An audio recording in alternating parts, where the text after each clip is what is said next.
What is good, kind of people? It's your boy Bobbalam. And it's getting weird today. In that one of the upcoming artists that we always talk about, SoFaygo, and his trials and tribulations with the Cactus Jack records has actually intensified. For fans on his Reddit have discovered that Travis Scott has unfollowed SoFaygo on Instagram, which has instigated about like 3 possibilities as to what is going on. Firstly, it could be nothing.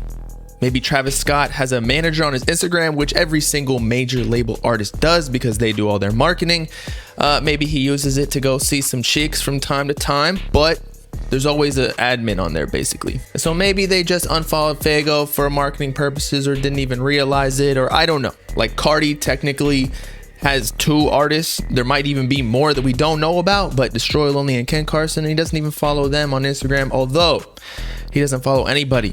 And Travis Scott follows 74, it looks like. So why not include that in who you're following? Because it's almost like a cosign or people that are associated with you. And plus you have a vested interest, like you're making money off of this artist with royalties. So it just makes sense business-wise and association-wise, clout-wise, to help your artist. He does it with Don Toliver, Sheck West, among others, right? Now for the 2 other possibilities, the results are grim in that one is Travis Scott has dropped SoFaygo, or at least wants to, or the latter is SoFaygo wants to drop, and so that has, caused some turmoil in their relationship, and therefore Travis Scott's trying to disassociate himself, right? Which all essentially leads down the same path of SoFaygo might not be, or might not be in the future, Cactus Jack. He might be independent, which he kind of is already technically speaking, but I thought we would discuss why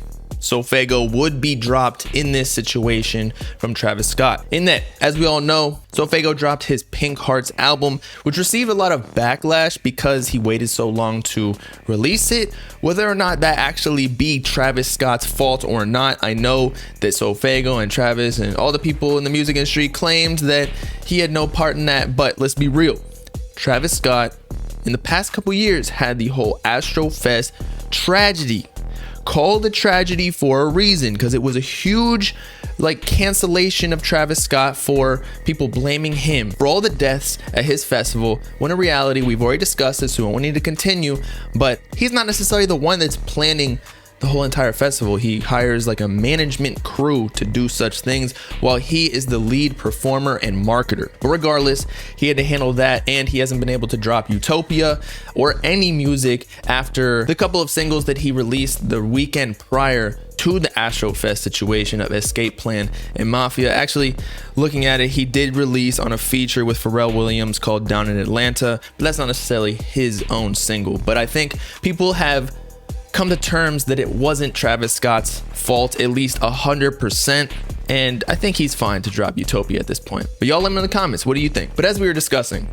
SoFaygo dropped Pink Heartz, and it didn't necessarily hit the threshold for first week sales that a lot of the underground fans that were rooting for him for the past couple of years while he was blowing up, of like even 10K, especially with the comparisons to Yeet, who ended up hitting 34K on 2 Alive, and therefore being the top dog and then falling to 2nd or maybe even 3rd, 4th place to Destroy Lonely Summer's Ken Carson. It wasn't looking good for all of the hype that he once had. Now, we found out a couple days after the first week's sales release, because his manager spoke out on Instagram, that it was because they distributed the Pink Heartz album independently. As we can see on Spotify in the credits, wherein it just says Cactus Jack, which is the imprint, so it received a lot less marketing and playlist push than, say, all of the other artists on the Cactus Jack Records repertoire that were distributed by Interscope, Atlantic, and the like, which actually could be the reason that Travis Scott doesn't want to associate himself with SoFaygo anymore. And by the way, this is all speculation. We don't know what's going on. I'm just trying to give y'all my thoughts on it. But if SoFaygo were to not sign to a major distribution publishing company, all the while being associated with Travis Scott and getting that huge cosign, being one of the most popular rappers in the game. That kind of shortens up the money that Travis Scott is supposed to receive. He probably gave SoFaygo an advance for signing to Cactus Jack imprint under the assumption that he would then sign to a Interscope Atlantic that would give him potentially millions of dollars in advances that Travis Scott would then receive a portion of, right? However, since SoFaygo went independent, he probably did not receive that large of an advance for the Pink Heartz album, or none at all. And therefore, Travis Scott's sitting there like, why am I going to help promote this album when it's just not gonna get me that much money anyway? He's off doing other bigger deals such as Nike, Fortnite, his own album Utopia, McDonald's. He's probably getting tens of millions of dollar deals. Not to mention every single one of Travis Scott's other artists such as Sheck West and Don Toliver are signed to majors, and therefore that's why he's more in the public light promoting them, because he frankly just gets more money out of it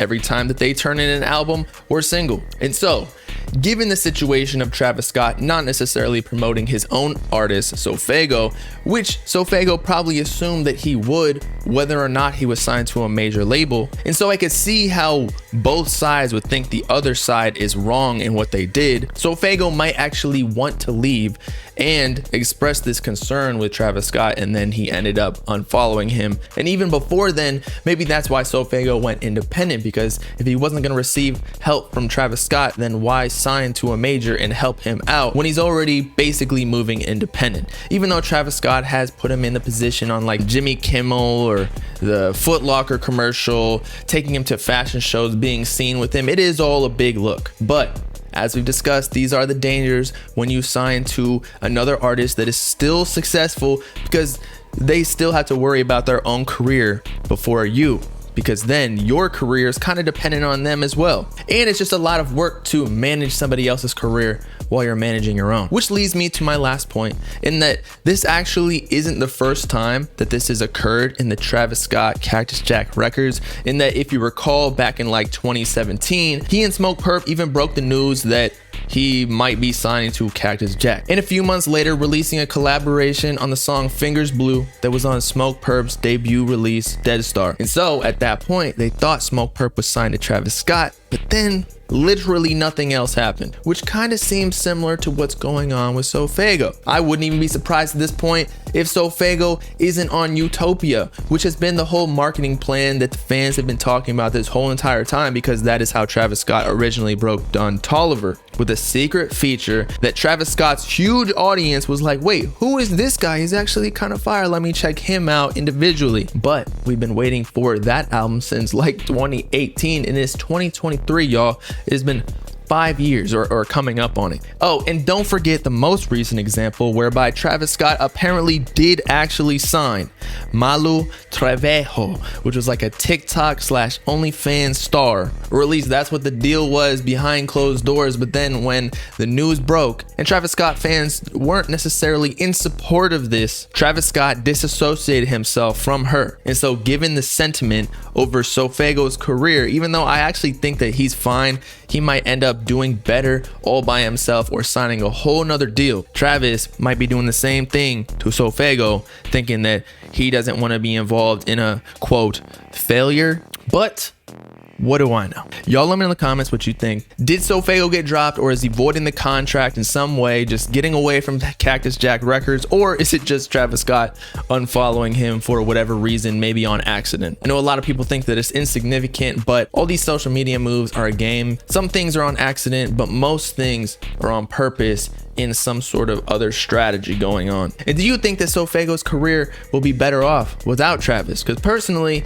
I think now that he's his own artist, not necessarily trying to conform to, say, a Cactus Jack Records sound with all these mainstream producers, perhaps he'll go back to doing his own thing, experimenting with sounds that are completely fresh, like he was doing before, and that has been a huge criticism for the underground fans. Although sometimes I think they just exaggerate a lot, and they say that about every single artist that blows up. But regardless, at least he'll be able to drop whenever he wants, which he may or may not be able to do, but I don't know. The Astrofest situation definitely put a hamper on all of the Travis Scott artists. And with that, It's been your boy Bobbalam signing off. About to sign SoFaygo to my own label. I got $2 for that advance, bruh. Oh, and of course, make sure to like and subscribe and join the Bob Gang if you with it.